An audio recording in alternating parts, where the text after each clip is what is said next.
ये व्यर्थ के बकवाद करने वाले लोगों से मत मिलो, व्यर्थ के बकवाद करने वाले लोगों की तरफ मत देखो, ये क्या कह रहे हैं, क्या बोल रहे हैं। और तुम भी व्यर्थ का बकवाद मत करो। अपने समय को कीमती मान करके निरंतर प्रिया प्रीतम का नाम जप करो, उनके गुण लीला गाओ, उनकी सेवा में रहो। कभी प्रपंच की बातें, कभी प्रतिष्ठा का चिंतन, कभी नाना प्रकार के मान सम्मान का चिंतन, ये घुसने ना पावे हृदय में। बहुत सावधान रहना चाहिए साधक को। ऐसी बातें देखो मत, ऐसी बातें सुनो मत जिससे तुम्हारा हृदय उद्विग्न होकर प्रभु का चिंतन छोड़ दे। बंद करो अभी। अन्य लोगों के संग का त्याग कर दो, जो भगवत विमुख वार्ता करते हैं, संत निंदा करते हैं, दूसरों की निंदा करते हैं। कुछ हाथ नहीं लगता, ये लोग दुर्गति को प्राप्त होने वाले हैं। भक्तन निंदा अति बुरी भूल करे जिन कोय, किए सुकृत बहु जन्म के छिन में दारे खोए। पर निंदा के किए ते नहीं, आवत नहीं कछुआत, मूर्ख पर्वत पाप को ले चल अपने साथ। तो अलम कश्यापि संगत्या, ऐसा संग मत करो जिनके पास बैठने से भक्त निंदा, जन निंदा, भगवत निंदा हो। ऐसे से दूर रहो। अलम बंद कर दो ऐसे लोगों का संग। रात दिन हम श्यामा श्याम का नाम जप करेंगे, श्यामा श्याम के लीला गुण गाएंगे, श्यामा श्याम के ही धाम का शोभा का चिंतन करेंगे। जब तुम अपना जीवन श्यामा श्याम के चरणों में न्यौछावर कर दोगे तो पूरा भार श्यामा श्याम ले लेंगे और तुम्हारे हृदय में मस्ती आ जाएगी। जो ऐसा निश्चयी होता है, दृढ़ निश्चयी, उसके अंदर दृढ़ विश्वास, तो उसके हर समय भगवान की स्फूर्ति होती रहती है। भारी प्रतिकूलता में भी भगवान का सानिध्य अनुभव होता है। वो अनुकूलता में तो भगवान के दुलार को देखता है, लेकिन प्रतिकूलता में भगवान की विशेष कृपा को देखता है। ये संयोग, ये वियोग, संसार की ये द्वंद्वमयी वृत्तियां भक्तों के हृदय में नहीं चुभती। आए की हुज्जत नहीं, गए की तलाश नहीं, क्योंकि नित्य संयोग भगवत स्मृति के प्रभाव से प्रभु का रहता है। शोक, विषाद बहुत ध्यान देने योग्य विषय है।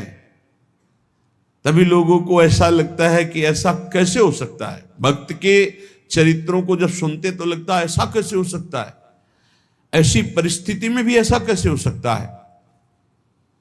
क्योंकि तुम मानसिक बुद्धि से युक्त हो और वो भागवतिक स्थिति से युक्त है, इसलिए तुम उसको पार पा ही नहीं सकते। जब तुम अपना जीवन श्यामा श्याम के चरणों में समर्पित कर देते हो हृदय से, फिर उनकी कृपा से सब विघ्न दूर हो जाते, एक अपार मस्ती रहती है। नहीं तो शोक, विषाद, दुख, क्लेश, कष्ट, संताप, भय, उद्वेग, ये सदैव सताते रहते हैं। इसी से डिप्रेशन होता है। बार बार नकारात्मक चिंतन, शोक, विषाद, दुख, चिंता, क्लेश, संताप, भय, उद्वेग, यही पूरे मानसिक स्तर को नष्ट कर देते हैं। उत्साहहीन जीवन हो जाता है। जब तुम श्यामा श्याम को समर्पित हो जाते हो तो ये सब प्रवेश भी नहीं करते, एक अपार मस्ती बनी रहती है। अब क्या होगा? श्यामा श्याम जो करेंगे वही होगा। श्यामा श्याम पता नहीं कैसा करें, नहीं, वो सदैव मंगल भवन है, वो जो करते महामंगल होता है। यह निश्चय उपासक के हृदय में आ जाना चाहिए। इसलिए अपना सारा मन, सारी बुद्धि, सारा जीवन, प्रत्येक श्वास प्रभु को अर्पण कर दो। फिर देखो तुम निहाल हो जाओगे। दुख, शोक, विषाद, क्लेश, कष्ट, संताप, भय, उद्वेग, ये उसी को व्यापते हैं जिसने अपने जीवन को प्रभु के चरणों में अर्पित नहीं किया। इसलिए तुम अपना सारा मन सारी बुद्धि, सारा जीवन, प्रत्येक श्वास केवल प्रभु को अर्पित कर दो, फिर देख लेना श्वास कैसे अर्पित की जाती, राधा राधा राधा।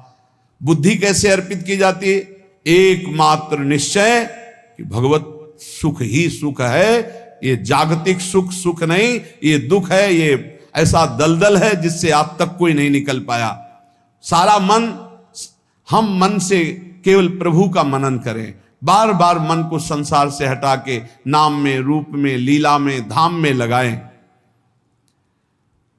बहुत प्रसन्नता हो जाती है उस उपासक के हृदय में जो अपना मन बुद्धि प्रभु के चरणों में अर्पित कर देता। भगवान ने तो इसको बहुत उत्तम स्थिति बताया है कि मेरे से कभी वो अलग हो ही नहीं सकता यदि मन बुद्धि अर्पित कर दिया। मय्येव मन आधत्स्व मयि बुद्धिम निवेशय, तो निवश्य मय्येव अत ऊर्ध्वं न संशया, बिल्कुल संशय नहीं, वो मेरे में ही निवास करेगा जिसने मन और बुद्धि अपनी मेरे में अर्पित कर दी। बहुत प्रसन्नता रहेगी उस उपासक के जीवन में जो अपने आप को मन बुद्धि सहित प्रभु के चरणों में समर्पित कर दिया है। भगवान का आश्रय लेने वाले की पहचान है हर परिस्थिति में प्रसन्न रहना।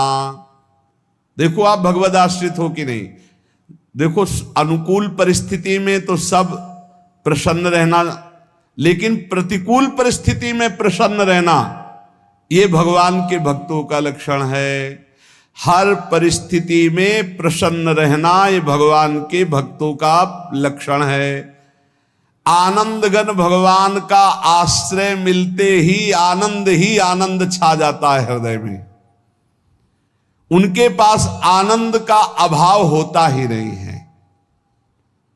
जैसे सूर्य का प्रकाश उदय होते ही सूर्य का प्रकाश संपूर्ण अंधकार को नष्ट कर देता है, ऐसे ही भगवान का संपूर्ण आश्रय लेते ही सब दुख चिंता शोक नष्ट हो जाते, आनंद ही आनंद। तुम भगवान के मंगलमय रूप को नहीं जानते हो, पर उनके मंगलमय भाव को, विधान को मानना शुरू कर दो। जो भी होता है मंगलमय होता है। हमने जीवन में देखा है, अगर इधर कोई बहुत बड़ा सुख दिया तो देर नहीं लगेगी, 24 घंटे नहीं व्यतीत होंगे और ऐसे दुख दे देंगे, जिससे दोनों का समान भाव रख करके ना दुख में तुम भूलो प्रभु को, ना सुख में फूलो, सीधे भगवत मार्ग में चल। पूरे जीवन की बात देखा है, भगवान के मंगल विधान में सदा सर्वदा सुख ही सुख है, इस बात को मान के प्रसन्न हो जाओ। जब भगवान का भजन करने वाले की तन्मयता बढ़ती है भजन में, तो द्वेषी जन अपने आप तैयार हो जाते हैं। भक्त कभी किसी से द्वेष नहीं करता, अपने आप वो द्रोह करने लगते। तो नरसिंह मेहता जी से बहुत गांव के कई लोग थे जो जलते थे, ऐसे जलते थे कि अब क्या करें, कैसे मिटा दे नरसिंह मेहता जी को।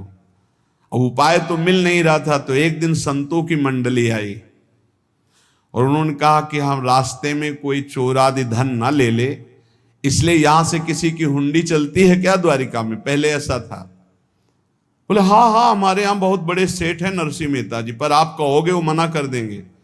कई बार कहोगे, अगर वो स्वीकार कर ले तो वहां। और उनका लक्ष्य था कि नरसिंह मेहता जी की तो खाने की भी सुविधा नहीं थी, हुंडी कहाँ की बात आई। उनका था कि जब वो ना कहेंगे तो संतजन नाराज हो जाएंगे, अगर हाँ कह दिया तो वहां हुंडी चुकेगी नहीं, तो संतजन अपने आप इनको शाप दे देंगे, अपराध बन जाएगा, ये नष्ट हो जाएंगे। संतों को भेजा नरसिंह मेहता जी ने, सबकी दंडवत की, चरण पखाड़े। तो उनका ये इतना रुपया है, द्वारिका में साधु सेवा हम करेंगे, वहां तुम्हारी हुंडी चलती है, तो आप अरे उनका आप कहाँ भूल रहे हो, यहाँ खाने की भी व्यवस्था। बोले हमें सब पहले से बता दिया गया कि आप मना करोगे, बार बार मना मत करो, हमें पता है। तो उन्होंने ठाकुर जी की तरफ देखा, बोले क्या लीला है प्रभु, संतों से हम क्या कहें, ये ले रुपए। उस समय स्वर्ण की मोहरें चलती थी, बेच के बाजार से खूब उन संतों को पवाया, उन्हीं संतों की सेवा की। और उनका अपने सेठ का नाम तो बताओ जहां हमें जाके हुंडी मिलेगी। सेठ, सावल शाह सेठ। संत जन गए वहां, पूछा कि नरसिंह मेहता जी का जिन सेठ से परिचय, उनका नाम सावल शाह सेठ, उनकी गद्दी कहाँ है? तो जो कुछ भक्त थे वो द्वारिकाधीश की तरफ संकेत करते कि वही हैं। बोले नहीं नहीं, वो सेठ है, उनकी गद्दी चलती थी। पूरी बाजार में कहीं कोई। अब संत जन एकांत में होकर के बहुत विचलित हुए, क्या हमारे साथ धोखा हुआ? नरसिंह मेहता जैसा संत क्या धोखेबाज हो सकता है? देखो, संशय तो बहुत विचित्र होता है। बड़े बड़ों को संशय हो जाता है। जब भगवती सती जी को संशय हो गया, राम जी को, हे खग हे मृग हे मधुकर श्रेणी, ऐसा पूछते हुए कि सच्चिदानंद कैसे हो सकते, तो किसी को हो सकता है, क्योंकि वो बुद्धि की अधिष्ठात्री देवी है। जो ही उनके मन में ऐसा आया कि क्या हमारे साथ धोखा हो रहा है, इतने में ही देखा, जय हो सावल शाह सेठ की। होगा सावल शाह सेठ, तो देखा बढ़िया मुनीम जी उनके साथ, और सेठ बस्ता लिए हुए मुनीम जी, सरकार इधर से चलो। तो उनका सावल शाह सेठ आपका नाम है? संतों ने कहा। बोले हाँ। बोले नरसिंह जी? हाँ। बोले आपकी हुंडी आ गई है। हुंडी एक कागज में लिखा कि ये हमारे सेठ जी को दे देना। वैसे लोग मुझे माखन चोर कहते, कोई कुछ कहता, लेकिन आपने सेठ बना दिया। जब आपने सेठ बना ही दिया तो आप कभी परवाह मत करना तुम। और ये सेवक आपकी सेवा में सदैव तत्पर है। भगवान ने ऐसा लिखा। जो भगवद आश्रित है, एक बार ये चलता रहता है, जो संत जन होते हैं उनके विरोधी अपने आप बन जाते हैं, किसी से कोई मतलब नहीं, अपने आप विरोधी बन जाते हैं। कबीरदास जी का पूरी काशी में यश था। भजन करने वाले महापुरुषों का यश बढ़ता है जब, तो जो भजनहीन होते हैं उनके हृदय में जलन पैदा हो जाती है, और वो उनको विविध प्रकार से फंसाना चाहते हैं, उनको कष्ट देना चाहते हैं। तो कबीरदास जी के यश को धूमिल करने के लिए कुछ ब्राह्मणों ने एक रचना रची। मुड़ मुड़ा के कबीरदास जी के शिष्य बन करके पूरी काशी के सब आश्रमों में निमंत्रण दे आए। कल भंडारा है, संत सेवा है, सबने स्वीकार किया। कबीरदास जी अपनी दिनचर्या करके निकले तो संत मंडली आने लगी। बोले कै बजे सेवा है? साधु सेवा। बोले कौन सी साधु सेवा? बोले कल आपके शिष्यजन निमंत्रण दे के आए, पूरी काशी के सब संत आ रहे हैं। कबीरदास जी ने कहा यहाँ तो एक की भी व्यवस्था नहीं, पूरी काशी के संत आ रहे। अच्छा, समझ में आ रहा है, लीला बिहारी तुम लीला करना चाहते हो। गए अपना निकल गए गंगा किनारे, एक झाऊ के नीचे बैठकर अपना भजन ध्यान में मगन है। 11-12 बजे तो उन्होंने देखा संतों की मंडली, अब काशी तो बहुत। कबीरदास जी ने देखा कि आश्रम की, तो बोले पता नहीं क्या होगा, चलो चलते हैं। तो ऐसे गमछा वस्त्र करके ऐसे डालकर मुंह ढक करके, वहां बड़ी बड़ी पंगत लगी थी। कबीरदास जी सबको पाओ जी पाओ। कबीरदास जी के रूप में स्वयं भगवान पाओ जी। कबीरदास जी ने कहा अच्छा, जब स्वामी परस रहे तो हम भी बैठ के पा ले। तो जब उसी पंगत में बैठ गए अपना कपड़ा ढक करके, और जब मोहरे की दक्षिणा दे रहे थे सब लोग कि वाह कबीरदास जी ने आज तो साधु से। सबको जब कबीरदास जी के सामने आए तो ऐसे मुंह ढके, बोले देखो जो मेरा होता है उसे मुंह छुपाना नहीं पड़ता, मुंह ढकला नहीं पड़ता। लो दक्षिणा, तुम भी दक्षिणा ले। कबीरदास जी को कबीरदास जी दक्षिणा दे रहे, और वो कबीरदास जी है भगवान, और ये पाले वाले कबीरदास जी है भगवान के जन। कभी भगवान अपने, अरे जमाने जोर लगा ले, कितना जोर लगाएगा, भक्त और भगवान का झंडा कभी न झुकने पाएगा। बिल्कुल चिंता, शोक, भय, उद्वेग रहित जीवन भगवद आश्रित। तुम भगवान के मंगल विधान में सदा सर्वदा प्रसन्न रहो। अब ये विचार कर लो कि भगवान जो करेंगे तुम्हारा मंगल करेंगे। अब थोड़ा ऐसा बीच में लगता है कि अमंगल हो रहा है क्या, लेकिन पक्का समझो बहुत बड़ा मंगल उनका विधान होता है। बहुत ही उत्तम मंगल होता है भगवान के शरणागत का। भगवान हमारे विचारों वाले नहीं हैं, हमारे विचार प्राकृतिक है, भगवान के विचार चिदानंदमय हैं। वो अपने विचार से हमारा मंगल करते हो, हम अपने विचार से मंगल चाहते हैं। भगवान के विचार से मंगल ही हमारा होगा, इसलिए कभी हमको चिंता शोक भय नहीं करना चाहिए। भगवान की ओर से कभी तुम्हारे लिए ऐसा विधान नहीं होगा कि तुम दुखी हो जाओ, बस तुम्हारी सोच हो सकती है, उसका परिणाम बहुत मंगल होगा। जगत की ओर से निराश हो जाओ, किसी से आशा मत रखो, फिर आप देखो आपका जीवन कैसा आनंदमय व्यतीत होता है। ये जो जगत की आशा है यही दुख प्रदान करती, सच्ची जगत की आशा ही दुख प्रदान करती है। अगर जगत से कोई संबंध न रखा जाए और भगवत भाव में रहकर तो बहुत अच्छा जीवन चलेगा। अपने कर्तव्य का पालन करो, परिवार को भगवत स्वरूप मानकर पोषण करो, किसी से कोई संबंध मत रखो, कोई आशा मत रखो, यही अध्यात्म सिखाता है। अपने आप भगवत स्वरूप, सबका व्यवहार मंगलमय और आपका जीवन मंगलमय। अपने घर में ऐसे रहो जैसे किसी अतिथि के घर में रह जाता है, चलना है, यहां से जाना है। कौन रहता है अपने घर में अतिथि की भांति? भगवान का भक्त। जाना है यहां से, अपनी प्रिया प्रीतम के पास जाना। ये हमारा घर नहीं है, यहां तो हम समय व्यतीत कर रहे हैं, अपनी आयु व्यतीत कर रहे हैं भगवत आराधना करते हुए। हमें जाना है प्रिया प्रीतम के पास। वास्तविक घर भगवान का धाम है हमारा, वास्तविक घर वाले प्रभु हैं हमारे, जो नित्य सच्चिदानंद भगवान के चरणों में अपने चित्त को समर्पित करता रहता है। उसको यह अनुभव होने लगता है कि बड़ी कृपा है हमारे ऊपर, भगवान की बड़ी कृपा है हमारे ऊपर। सर्वसमर्थ परम सुहृद भगवान ऐसे भक्त के ऊपर हर समय वरद हस्त रखे रहते हैं। ये केवल प्रवचन नहीं, सच्ची बात मानिए। ऐसे भगवान का वरद हस्त हर समय रहता है। जब भगवान की छत्र छाया में भक्त अपने को देखता है तो आसपास घोर विपत्तियों का भी समुदाय हो तो भी वो आनंद में मगन रहता है। हर हालत में आनंदित रहना ये भक्त का स्वभाव है। भगवान ऐसे भक्तों को प्यार करते हैं जैसे कछुआ अपने अंडे को बाहर रख आवे और रात दिन उसका चिंतन करे। जब भक्त भगवान को समर्पित होता है तो भगवान रात दिन उसकी ऐसे चिंतन सुरक्षा करते हैं। अभय, ये दैवी संपदा का पहला गुण है। ये भगवान के शरणागत पर जागृत हो जाता है, वो भयभीत नहीं होता, किसी भी उससे भयभीत नहीं होता। यही डरप हरिवंश हित, जिनो भ्रमय गुण सलिल पर। इस डर से डरते रहना चाहिए कहीं गुण रूपी पानी में फिसल न जाए, नहीं तो गलती हो सकती है। साधक सावधान रहे। ये अभय दैवी संपदा का सबसे बड़ा गुण है। जो भयहारी भगवान की शरण में आ जाता है तो उसके अंदर ये अभय प्रकट हो जाता है।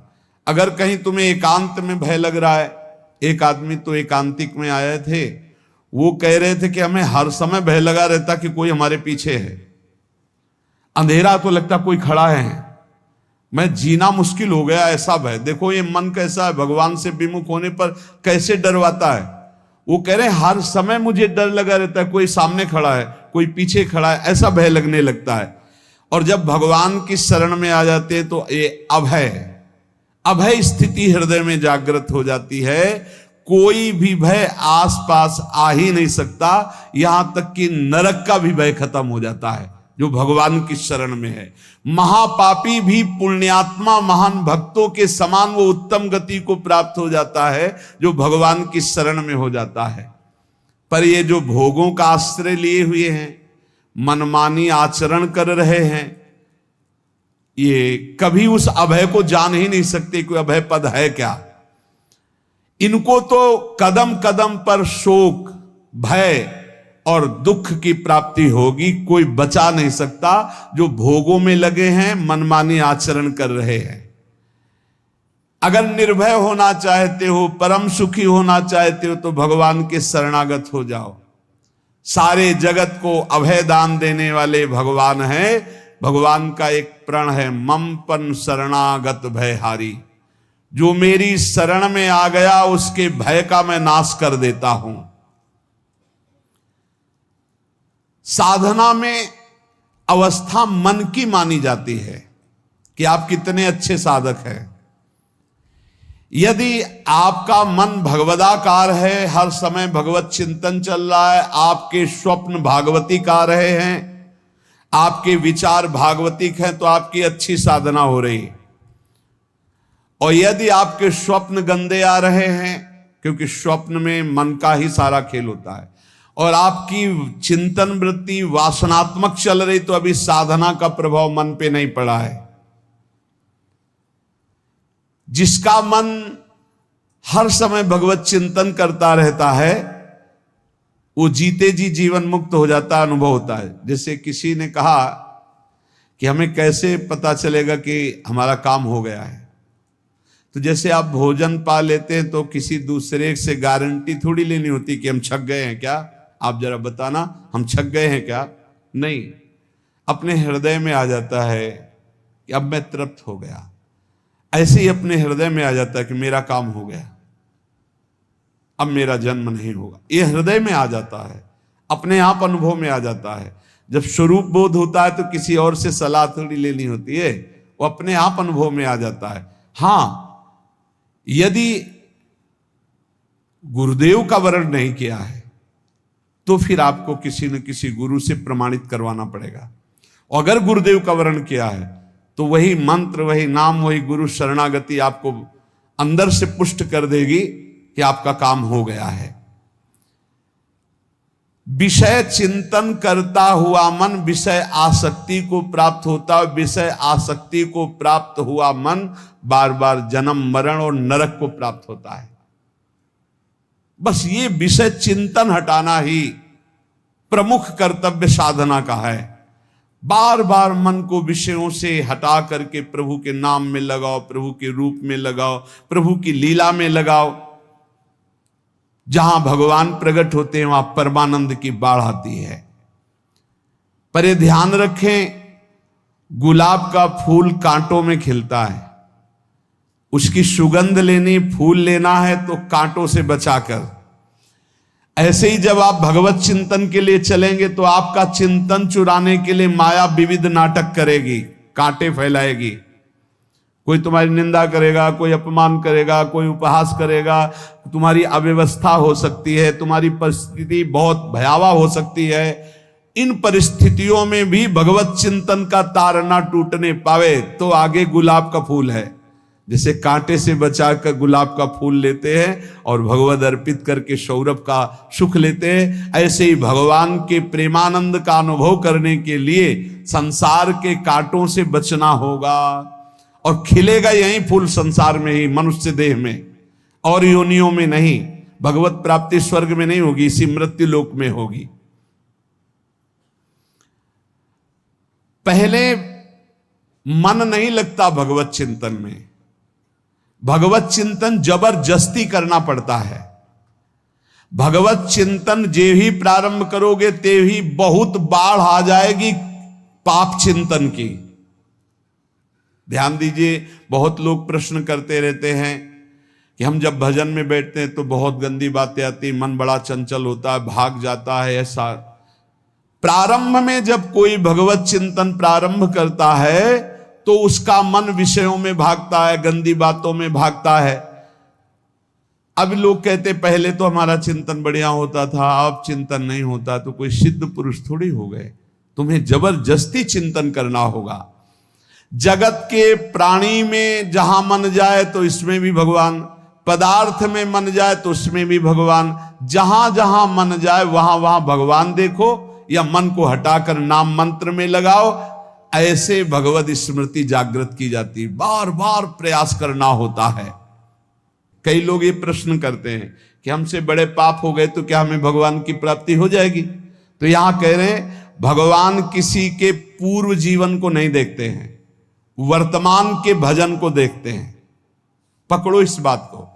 अगर वर्तमान में आज आप सुधर गए हो, नाम जप कर रहे हो, तो आप भक्त हो। ये गीता जी में भगवान ने कहा, अपिचेत सुदुराचारो भजते माम अनन्य भाग साधुरेव समंतव्या सम्यक व्यवसिता। ऐसा बहुत दुराचारी पहले रहा है, बाद में उसके मन में आ गया कि भगवान के सिवा हमारा कोई कल्याण करने वाला नहीं, हमारा कोई नहीं। तो भगवान कहते हैं मैं उसे साधु ही मानता हूं, उसे साधु बना देता हूं। भगवान किसी के पूर्व जीवन को नहीं देखते। बहुत बढ़िया बात है। कल तक हम क्या करते रहे भगवान नहीं देखते, आज क्या कर रहे हो ये देखते हैं। यदि आज आप भजन में लग गए हो, अच्छे आचरण कर रहे हो, तो आपको भगवत प्राप्ति हो जाएगी। भगवान ये नहीं देखते कि पूर्व में पुण्यात्मा रहा है कि पापात्मा रहा है। भगवान वर्तमान में देखते कि मेरा भजन कर रहा है, बस इसी से कल्याण कर देते हैं। पकड़ो इस बात को, तो कभी प्रश्न नहीं उठेगा कि क्या हमको भी भगवत प्राप्ति हो सकती है क्या। हमारा मन यदि श्री भगवान को चाहने लगे तो श्री भगवान हमारे मन में ही आकर बस जाएंगे। भगवान की रूप माधुरी में मन डूबने लगेगा। यथार्थ सत्य, जो भगवान से थोड़ा भी प्यार करने लगे हैं, उनके हृदय में भगवान की उनकी भावना के अनुसार झलक आने लगी है। हृदय में प्रभु के आते ही अनंत जन्मों के संस्कारों का नाश हो जाता है। इसलिए तुम अपने पहले वाले घृणित जीवन को याद भी मत करो और उसको सोचकर जरा निराश भी मत हो। अमावस्या में घोर अंधकार रहता है, पर प्रातः काल में अंधकार नष्ट हो जाता है। ऐसे ही नाम का उच्चारण करते ही तुम्हारे जितने पाप अंधकार हो सब नष्ट हो जाएंगे। तुम चाहो कि एक क्षण भी प्रभु को ना भूलो। अब वर्तमान में ऐसी स्थिति बनाओ। जो प्रभु को नहीं भूलने की चाह करता है कि मुझे ऐसी स्थिति प्राप्त हो कि मैं कभी प्रभु को ना भूलूं, तो सच्ची मानो और कोई बात भगवान सुने ना सुने, ये बात जल्दी सुन लेते हैं। भजन की मांग करो तो बहुत जल्दी भगवान पूर्ण करते हो। भजन जिसका चलने लगा तो फिर लोकांतर के सारी रिद्धियां सिद्धियां सुख वैभव तो उसके चरणों में लौटते हैं।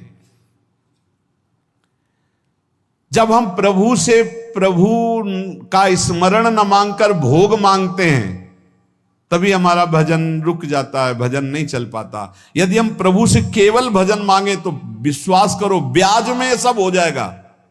मूल भजन तो आपका बचेगा ही, ब्याज में लोकांतर के भोग आपके चरणों में लुटते घूमेंगे। आप भजन करके तो देखो। अरे घिघियाने की जरूरत नहीं, किसी से मांगने की जरूरत नहीं, भजन करके देखो, सब ठीक हो जाएगा, सब अपने आप बन जाएगा। हम बहुत बड़ी भूल कर देते हैं कि थोड़ा भजन करके प्रभु से कुछ सांसारिक वस्तुएं, स्थितियां, परिस्थितियां बदलने की मांग कर लेते हैं, जिससे भजन छूट जाता है। प्रभु की स्मृति इतनी महान है कि जिन्होंने बैर भाव से प्रभु का स्मरण किया उनको भगवान की प्राप्ति हो गई। जैसे कंस आदि भगवान से बैर ही तो रखते थे, लेकिन भगवान की स्मृति रहती थी। स्मृति ने उनको भगवत प्राप्ति करा दी। स्मृति में महान सुख है, पर वो जब भक्ति रस से युक्त स्मृति होती तब माधुर्य रस, प्रेम रस का अनुभव होता है। कल्याण तो वैर भाव से स्मरण करने वालों को भी प्राप्त हो गया। यदि आप भक्त हो और ये चाहते हो कि आपकी भागवती की स्थिति बहुत जोर की हो, तो हम आपसे प्रार्थना करते हैं कि रोज प्रभु से एक ही बात मांगिए, मुझे अखंड स्मृति दीजिए। अर्जुन जी को पूरी गीता जी सुनने के बाद यही मिला, नष्टो मोहा स्मृति लब्ध्वा। स्मृति, प्रभु आप हम पे ऐसी कृपा कर दो कि हमारे हृदय में किसी और व्यक्ति, वस्तु, स्थान की स्मृति न रह जाए, केवल आपकी स्मृति रह जाए।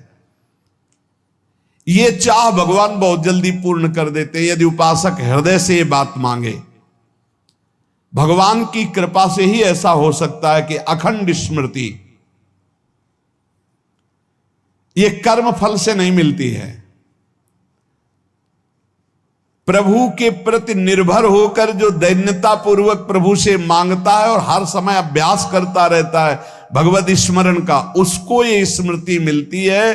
और स्मृति मिल गई तो इससे बड़ी कोई स्थिति नहीं, हर समय भगवान का स्मरण। प्रभु से मन प्रतिपल नया नया स्वाद लेकर के आसक्त होता रहता है, नवम नवम। प्रभु कभी बासी नहीं होते।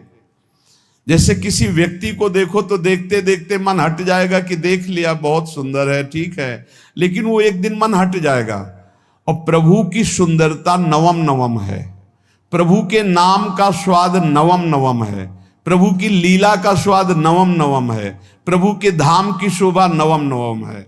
जैसे आचार्य महाप्रभु हरिवंश चंद्र जी कहते, नयो नेह नवरंग नयो रस नवल श्याम वृषभानु किशोरी, नव पीतांबर नवल चूनरी, नई नई बूंदन भींजत गोरी, नव वृंदावन हरित मनोहर, नव चातक बोलत मोर मोरी, नव मुरली जो मल्हार नई गति, सब कुछ नया।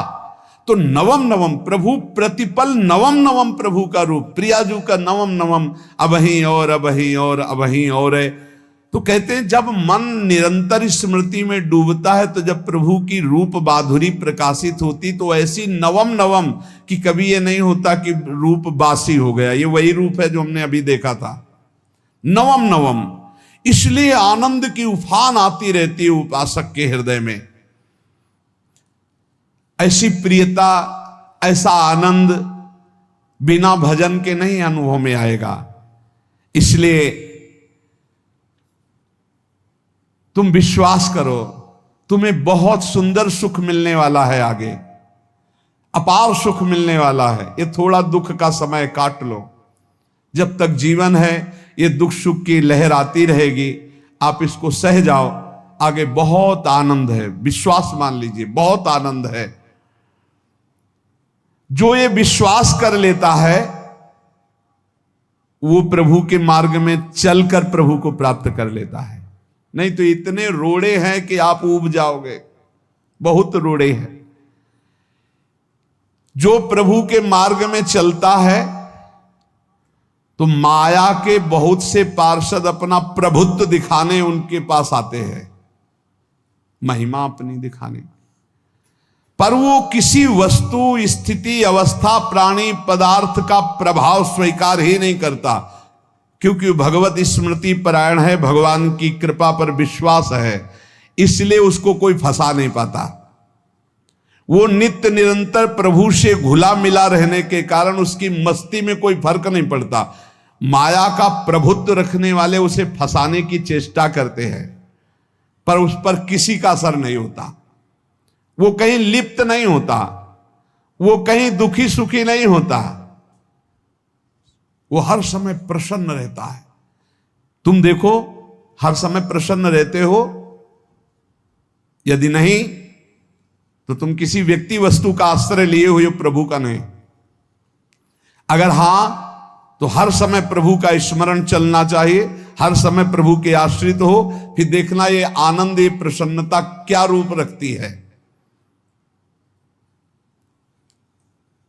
बड़े बड़े मस्त संतों को देखा, मस्त ऐसे उन्माद में मस्त है, उस सुख के लिए ललचाओ।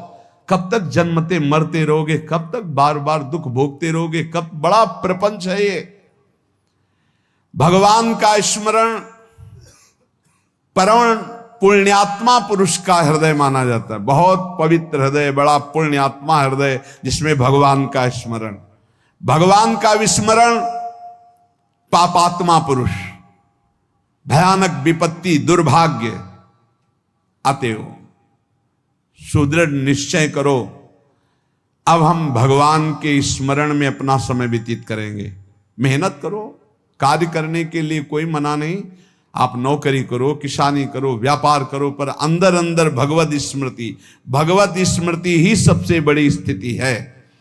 अब चाहे हम जीवित रहें, चाहे हमारे मरण जैसी विपत्ति आ जाए, चाहे सब हमसे हट जाए, चाहे सब हमको नमन करें, अब हम दृढ़ निश्चय करके केवल भगवान के स्मरण करते हुए इस संसार के बीच समय व्यतीत करेंगे।